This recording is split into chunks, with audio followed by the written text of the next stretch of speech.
성경 내용은 중풍병자를 일으키신 예수님의 유명한 일화입니다. 저는 학창시절 의사가 되고 싶어서 시험을 여러 번 쳤습니다. 그 꿈의 시작은 한의사가 되어야겠다라는 생각을 가지면서였습니다. 여러분 익히 아시는 것처럼 우리나라에 명의인 허준이 있습니다. 제가 학창시절에 그 허준의 일대기를 다룬 드라마가 방영되어서 아주 선풍적인 인기를 끌었습니다. 저는 그때 허준이 임금의 주치의가 되거든요. 어의가 되죠. 그렇게 되는 결정적인 일이 한 대감마님의 중풍병을 고치는 일이었습니다. 그래서 저는 마가복음 2장을 읽을 때마다 그때의 장면이 계속 떠오르게 됩니다. 어린 마음에 그것이 각인이 된 것 같아요. 그래서 그날로 한의사가 되고 싶은 꿈을 꿨습니다. 또 저는 고모 한 분과 어린 시절 계속해서 살았는데 선천적인 장애가 있으셨어요. 그래서 중풍병을 일으키는 그 한의학을 보면서 와, 한의학에는 이런 길이 있을 수 있겠다. 이 어려운 병을 고칠 수 있는 길이 있겠다 생각해서 한의사가 되려고 했던 마음도 먹은 것 같습니다. 근데 결국 한의사도 되지 못했고 양의사도 되지 못하고 이렇게 목사가 되었습니다. 그렇지만 만병을 고쳐도 결국에는 우리는 죽을 수밖에 없는 인간이지 않습니까? 그래서 그 꿈을 이뤘어도 아마 똑같이 허탈함과 그 허망함, 죽음 앞에서 그 아쉬움, 그것은 마찬가지였겠다라는 생각을 들게 합니다. 그래서 다시 이 마가복음 2장으로 그리고 우리의 유일한 구원자 되시는 예수님께로 우리의 시선을 돌리지 않을 수가 없습니다. 오늘 이야기의 시작은 다음과 같습니다. 예수님께서 하나님 나라가 가까이 왔다라는 그렇게 선포하시면서 하나님 나라의 복음을 전하시기 위해 갈릴리 지역을 두루 다니셨습니다. 그러고 나서 다시 고향인 가버나움으로 돌아오셨습니다. 여기서 한 집이 나오는데요. 마가복음 1장의 내용으로 볼 때 그 집은 아마 베드로와 안드레의 집인 것으로 보입니다. 예수님은 고향으로 돌아오셨어도 본가로 돌아가지 않으시고 첫 제자들의 집을 거처로 삼으셨던 것으로 보입니다. 수일 동안 전도 여행을 지내셨으니까 얼마나 지치시고 고나셨겠습니까? 너무 쉬고 싶으셨을 것입니다. 그런데 예수님께서 여기 계시다는 소문을 듣고 정말 구름대와 같은 많은 사람들이 그곳으로 몰려왔습니다. 예수님은 모여든 무리를 내치지 않으시고 긍휼한 마음으로 그들에게 하나님 나라의 복음을 가르치셨습니다. 예수님께서 한창 하나님 나라 복음을 설교를 하고 계시는데 갑자기 천장에서 후두두둑 쿵쿵쿵쿵 이런 소리가 나기 시작했습니다. 모인 사람들의 모든 시선이 아마 위를 향했을 것입니다. 그때 집 천장이 뜯기고 뭔가가 내려왔습니다. 그것은 내 방향으로 이렇게 줄이 묶여있는 접이식 침상 같은 것이었는데 그것이 내려와서 보니 한 사람이 거기 있었습니다. 그런데 그 사람은 움직이지 못하는 손을 쓸 수도 없는 그런 중풍병자였습니다. 예수님께서 그를 치료해 주셨으면 하는 간곡한 마음을 가진 그 4명의 친구가 그를 데리고 한달음에 예수님이 계신 곳으로 왔습니다. 그런데 그곳에는 너무 많은 사람들이 모여 있어가지고 예수님께 갈 수가 없었던 것이죠. 그래서 그들이 생각해낸 것은 천장으로 가서 지붕으로 가서 그것을 뜯고 예수님께로 그 아픈 친구를 내려 보내주는 거였습니다. 예수님께서 이 땅에서 공생의 기간 살아가시는 동안 수많은 병자들을 고치셨다고 합니다. 그래서 성경에는 그분의 행적들을 다 기록한다면은 이 땅에 있는 모든 책으로도 다 감당하지 못할 거라고 고백했죠. 그런데 그 수많은 병자들 중에서 특별히 오늘 중풍병자가 기록된 것은 어떠한 의미가 있지 않을까 생각하게 됩니다. 마치 오늘날은 백신과 치료제가 개발되어서 더 이상 불치병도 난치병도 아닌 그 한센병 아시죠? 나병이라고 성경이 기록되는데 그 나병이 성경에는 아주 자주 기록되는 것처럼 말입니다. 그래서 이 중풍병도 어떤 의미가 있지 않을까 우리는 곰곰이 생각해 보게 되는 거죠. 중풍병은 아시다시피 몸의 일부가 또는 전체가 마비가 되어서 움직이지 못하게 되는 병인데 뇌로 들어가는 혈관이 막혀서 그런 일이 발생하므로 뇌졸중이라고도 불립니다. 따라서 네 사람에 의해 운반되어 온 이 사람은 온몸을 가누지도 못하고 움직일 수도 없는, 그래서 혼자의 힘으로는 절대로 예수님께 나아갈 수도 없는 그런 극심한 상태였던 것입니다. 이 중풍병은 하나님과 우리의 관계의 모습에서 본다고 한다면 자기의 힘으로는 절대로 하나님 앞에 나아갈 수 없는 바로 우리 죄인된 그 실존의 그 모습을 의미한다고 할 수 있겠습니다. 죄로 인해 하나님으로부터 오는 생명이 차단되고 영혼이 마비되어서 선을 생각하고 행할 수도 또 하나님을 찾을 수도 없는 상태, 그것이 바로 우리 죄인된 모습인 것입니다. 바로 지금도 많은 사람들이 자기가 그 영혼의 중풍병 환자인지도 모른 채 그렇게 서서히 죽어가고 있습니다. 특별히 현대인들은 두 가지 면에서 마비 증상을 겪고 있다고 보게 됩니다. 하나는 하나님을 찾을 수 없는, 하나님을 찾는 감각이 마비되어 가고 있다는 것입니다. 그리고 또 하나는 죄를 죄로 생각하지 못하고 분별하지 못하는 그런 감각이 상실되어 가고 있다는 것입니다. 오늘날의 사람들은 자신들의 힘으로 하나님을 찾을 수도 없는 것이면서, 찾을 능력이 없는 것이면서 하나님이 보이지 않는다고, 또 하나님의 계심이 증명되지 않는다고 그냥 하나님이 없다고 치부합니다. 그냥 단정해 버립니다. 그리고 요즘 사람들은 점점 무엇이 악이고 죄이고 또 무엇이 선하고 좋은 것인지를 분별하는 그 기준을 모호하게 만들고 그 경계를 허물어 버리고 있습니다. 영국의 신학자이자 작가이며 변증가인 C.S. 루이스가 쓴 책 인간 폐지라는 책에는 이렇게 기록이 되어 있는데요. 옛날부터 모든 문명에 하나님의 율법뿐만 아니라 도라는 이름으로 어떤 삶의 기준이 있어 왔다고 합니다. 그래서 옛날 사람들은 다 하늘을 숭상했죠. 하늘이란 이름만 들어도 모두 다 두려워 떨고 했습니다. 어떤 도가 있었습니다.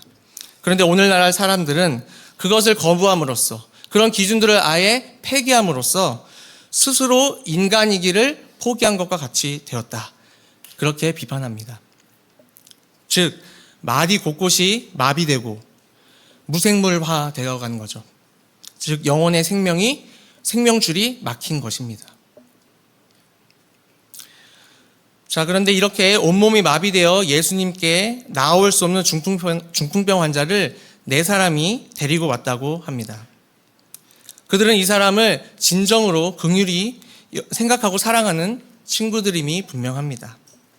그에게 치유의 소망을 줄 기회가 있다는 것을 알았을 때 무슨 일이라도 내가 그 친구를 위해서 하겠다, 이렇게 준비가 되어 있었습니다.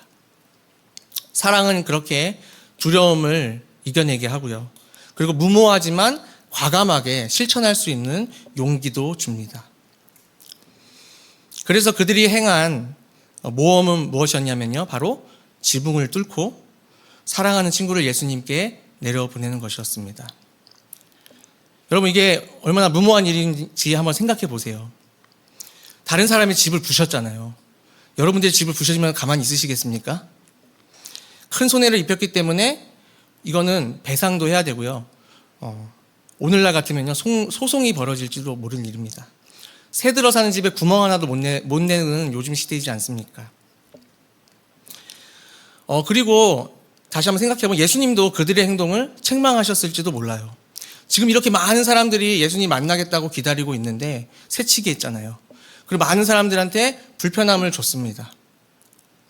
그래서 예수님도 탐탁지 않게 여기셔서 치료는커녕 내쫓으실 수도 있는 상황이었습니다. 그렇지만 이 중풍병 환자의 친구들에게는 그런 것이 하나도 걸림돌이 되지 않았습니다. 돈도 체면도, 그리고 심지어 그들이 어떤 대가를 치른다 하더라도 자기 친구를 살릴 수만 있다면 뭐든지 할 수 있다라는 그 마음이 더 컸던 것입니다. 그래서 결과는 어떻게 되었습니까? 예수님께서 그들의 행동을 또 그리고 그들의 생각을 믿음으로 인정해 주셨습니다. 그리고 중풍병 환자에게 내 죄가 용서받았다라고 선언해 주셨습니다. 당시의 사람들은 질병이 곧 죄로부터 온다라는 생각이 굉장히 컸기 때문에 죄를 용서받았다는 것은 곧 병도 고침을 받았다는 말로 받아들였을 겁니다. 반대로 병이 치료되면요, 그의 죄가 사하여졌고 하나님이 받아들여 줬다, 이렇게 받아들이는 건 마찬가지였습니다. 우리의 보통 생각과는 달리 중풍병 환자는 자신의 믿음 때문이 아니라 친구들의 믿음 때문에 구원을 받은 것처럼 보입니다. 우리 마가복음 2장 5절 말씀을 다시 한 번 더 읽어보겠습니다. 2장 5절 말씀 같이 읽겠습니다. 시작. 그들의 믿음을 보시고 중풍병 환자에게 이 사람아 내가 죄가 용서받았다 하고 말씀하셨다. 여기서 우리가 천주교의 교리처럼 오해해서는 안 됩니다. 그럼 내가 잘 믿지 못해도 내 주변에 있는 사람, 가족, 그 사람이 믿어주면은, 기도해주면은 내가 구원받을 수 있는 건가? 다른 방법으로 또 구원받을 수 있는 건가? 이런 말을 하자는 것이 아닙니다. 우리는 성경을 이 구절만 볼 것이 아니라 성경 전체를 염두에 둬야 되는 것입니다.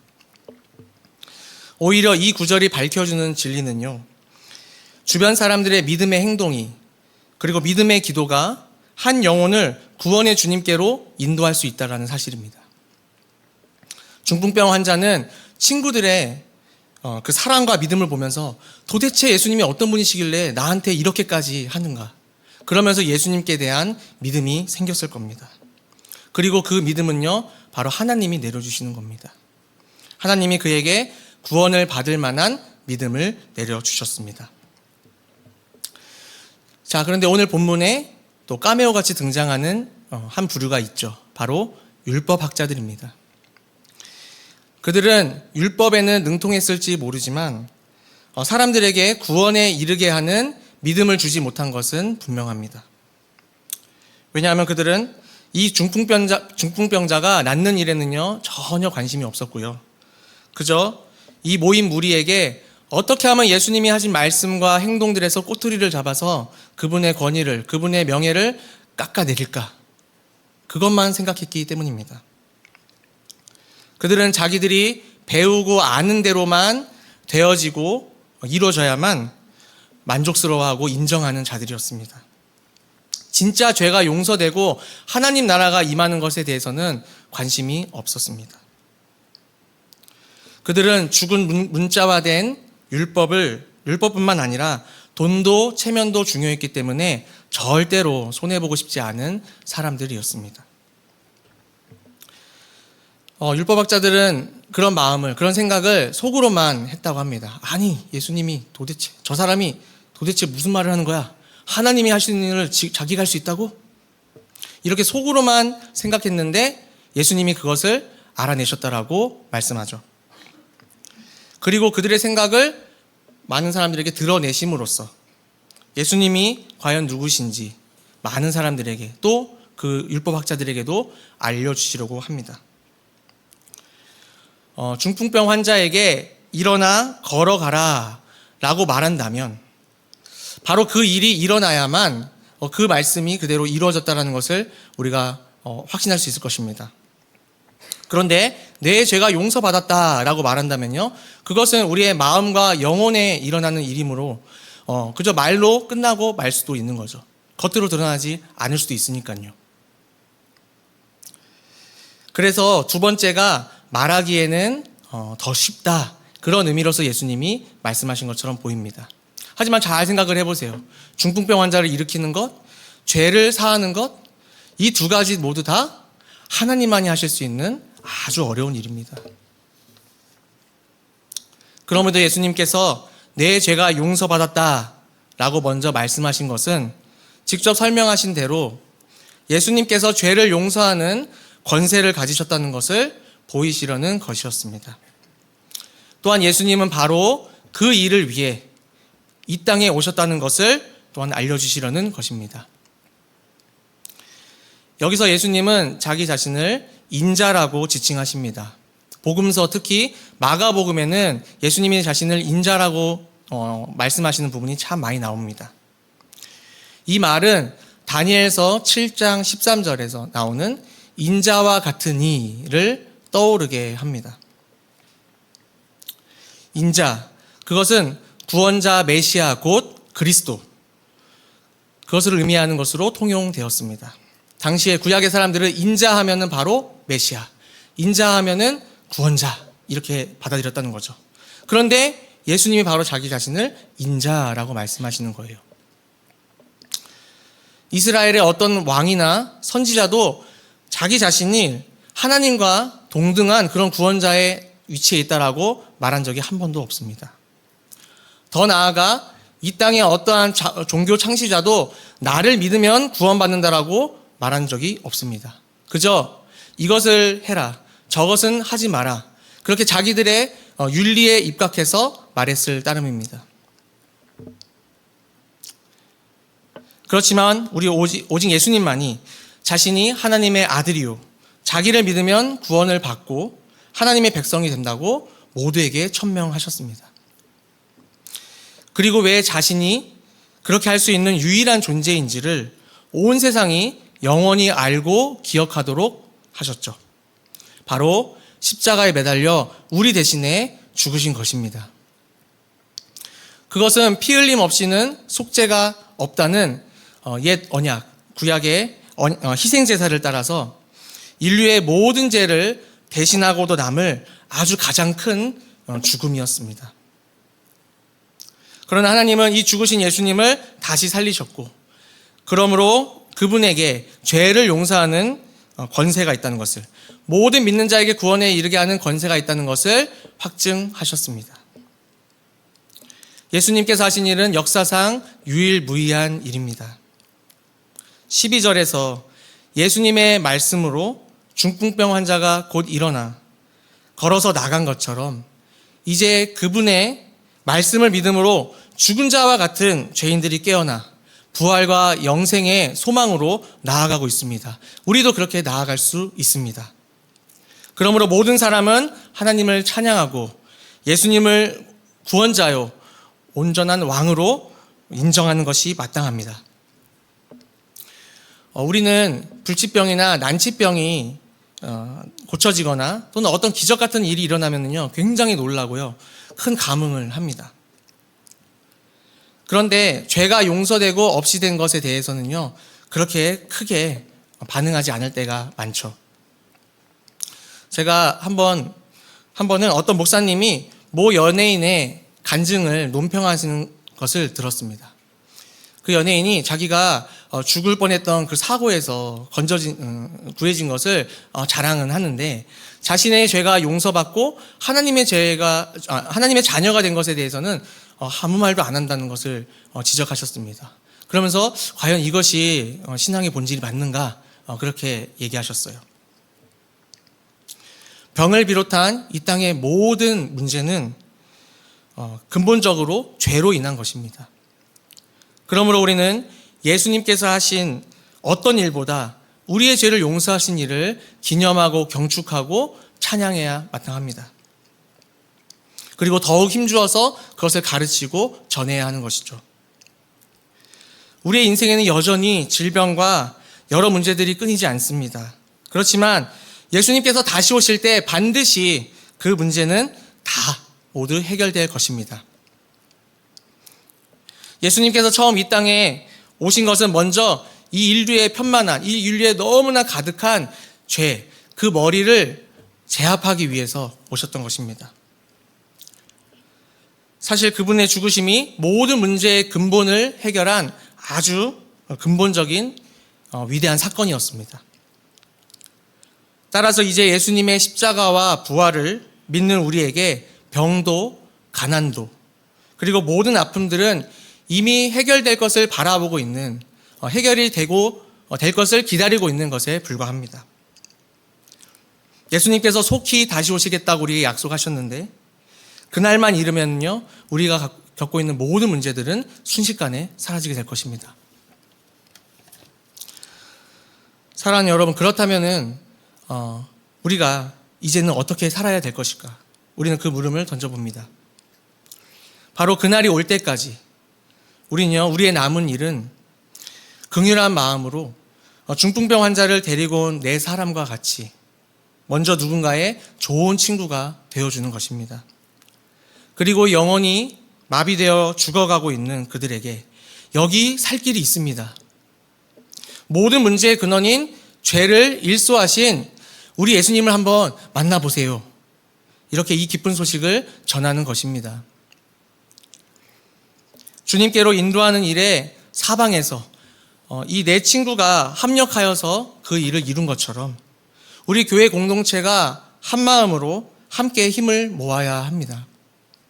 하나님을 알지 못해 죽어가는 영혼들을 불쌍히 여기는 마음으로 그 마음에 사무쳐서 다소 무모하게 보일지 모르는 따뜻한 사랑의 섬김으로 하나님의 살아계심을, 그리고 하나님이 반드시 우리를 건져주시고 우리의 모든 문제를 해결해 주실 것을, 그 복음을 이 땅에 비춰야 하는 것입니다.